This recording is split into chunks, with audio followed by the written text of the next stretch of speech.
दोस्तों एक बार फिर से स्वागत है आपका प्रजापति न्यूज में। चीन ने भारत को दी तगड़ी धमकी, अब क्या होगा जानिए इस वीडियो में। दोस्तों जैसा कि हम अपनी पिछली वीडियो में आपको बता चुके हैं कि चीन किस तरह लद्दाख के बॉर्डर पर घुसपैठ करने की कोशिश कर रहा है और मामला काफी तनाव भरा है, जिससे हमारे देश की सरकार से लेकर हमारे देश का सैनिक हर कोई परेशान है। ऐसे में चीन ने ये गुस्ताखी क्यों की और हम आम नागरिक इसके लिए क्या कर सकते हैं, आज मैं यानी आपका दोस्त विशाल प्रजापति आपको इसी बारे में बताने वाला हूं।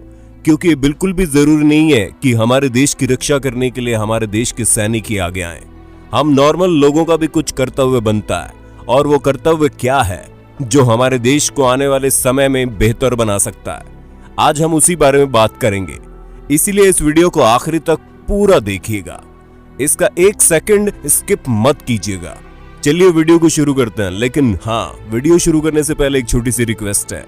वीडियो के नीचे रेड कलर का सब्सक्राइब बटन दिख रहा होगा, उस पर क्लिक करके सब्सक्राइब कर लें, और साइड में बेल आइकॉन भी दिख रहा होगा, उस पर भी क्लिक कर लें ताकि आपको वीडियो मिले सबसे पहले। लद्दाख बॉर्डर पर दिन प्रतिदिन हालात बिगड़ते जा रहे हैं। सेना के साथ साथ वायु सेना के जहाज बॉर्डर पर तैनात किए जा रहे हैं। सबसे पहले तो हम बता दें कि ये सिर्फ हमारे भारत के साथ नहीं हो रहा है, बल्कि चीन ऐसा दक्षिण चीनी सागर के पास वियतनाम, ताइवान और अब हांगकांग के साथ भी छेड़खानी कर रहा है। और जैसा कि हमने आपको अपनी पिछली वीडियो में बताया क्यों चीन ऐसा कर रहा है, जिसमें हमने आपको सबसे अंत में ये भी बताया कि बाहर के देशों से ज्यादा वो अपने देश के अंदर की समस्याओं की वजह से ऐसा कर रहा है। क्योंकि दोस्तों आज अगर चीन को डर है तो उसे अपनी जनता से, यानी कि अपनी 140 करोड़ की आबादी से ज्यादा डर है। अब आप ये बात माने या ना माने, लेकिन इससे बड़ा सच कुछ भी नहीं है। किसी देश को उसकी जनता बनाती है, वो दिन रात मेहनत करती है, तब जाकर देश में तरह तरह के सोर्सेस से इनकम आती है। और जहां तक हम कोरोना वायरस जैसी चीज को दुनिया भर को तबाह करते हुए देख रहे हैं, वो न सिर्फ पूरी दुनिया को प्रभावित कर रहा है, बल्कि उसने चीन पर भी गहरा प्रभाव छोड़ा है, जिस वजह से वहां की जनता आक्रोश से भरी पड़ी है। क्योंकि चीन में ऐसे कई सारे सवाल हैं जो जनता को चाहिए, लेकिन उसे अपनी सरकार से मिल नहीं पा रहे। अब कोरोना का ही प्रकोप ले लीजिए, जिसकी वजह से फैक्ट्रियां बंद है, एक्सपोर्ट्स बंद है, बेरोजगारी 20% तक बढ़ चुकी है, लोग बहुत ज्यादा नाराज हैं, क्रांति का माहौल बना हुआ है। इन सब चीजों से वहां की जनता अपनी सरकार से बहुत ही ज्यादा नाराज है, जो हम और आप पिछले कई दिनों से देखते आ रहे हैं। खैर वो बात बिल्कुल अलग है। जितनी नाराजगी वहां पर मौजूद है, उसका खाली 5 या 10% ही हमें देखने को मिला है, वरना तो अगर असल में वहां की जनता का गुस्सा देखा जाए तो बहुत ही ज्यादा है। और यही कारण है कि चीन अपने देश की जनता का ध्यान भटकाने में लगा हुआ है, क्योंकि वो जानता है कि अगर देश का ध्यान किसी चीज से भटकाया जा सकता है तो वो है कुछ नेशनल अफेयर्स करके, ताकि देश अपनी जमीनी मिट्टी के लिए चिंतित हो जाए और बाकी चीजों पर उसका ध्यान हट जाए। पर आपको हम बता दें, चीन ये पहली बार नहीं कर रहा, बल्कि 1962 में जब चीन ने भारत के साथ जंग की थी, तो वो जंग भी उसने अपनी जनता को कॉन्फिडेंस में लेने के लिए की थी।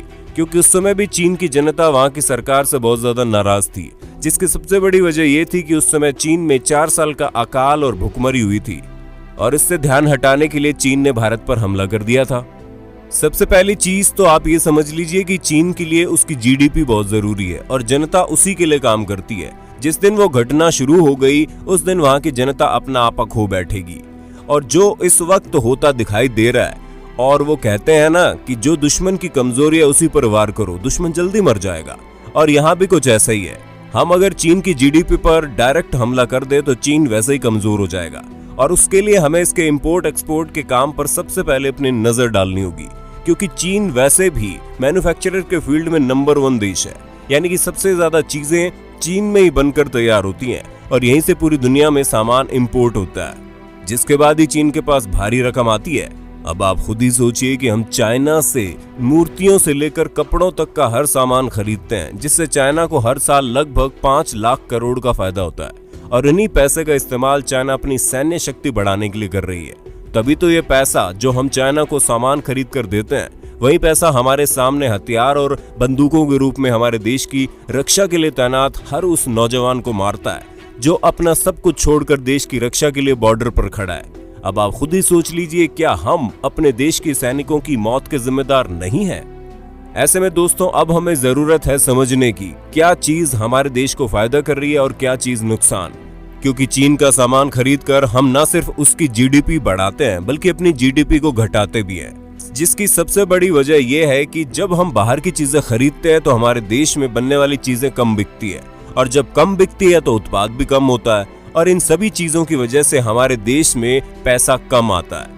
ऊपर से हम चाइना के बनाए हुए ऐप और वेबसाइट को भारी मात्रा में इस्तेमाल करते हैं, जिससे उसको डायरेक्ट फायदा पहुंचता है। जी हाँ, आपने बिल्कुल सही समझा। हम टिकटॉक और यूसी ब्राउजर जैसे प्लेटफॉर्म की बात कर रहे हैं, जिससे हमारे इस्तेमाल करने की वजह से चाइना भारी मुनाफा कमाती है। अब आप खुद ही सोचिए कि चाइना अपने देश में फेसबुक, व्हाट्सएप जैसे ऐप को इस्तेमाल क्यों नहीं करने देती। अब जाहिर सी बात है कि चाइना बेवकूफ तो है नहीं, बल्कि हम तो ये कहेंगे कि वो 10 हाथ आगे है, और इसी वजह से वो अपने देश की आबादी से जुटने वाली जितनी भी इंफॉर्मेशन है वो बाहर के देशों में ना जाए, इसलिए अपने देश में सभी विदेशी ऐप्स को उसने बंद करके रखा है, जो डायरेक्ट उसके देश को फायदा पहुंचाते हैं। इसलिए अब हमें चाइना के बने हुए कपड़ों से लेकर उसके ऐप और ब्राउजर तक को त्यागना होगा, तभी हम चाइना को तगड़ा जवाब दे पाएंगे।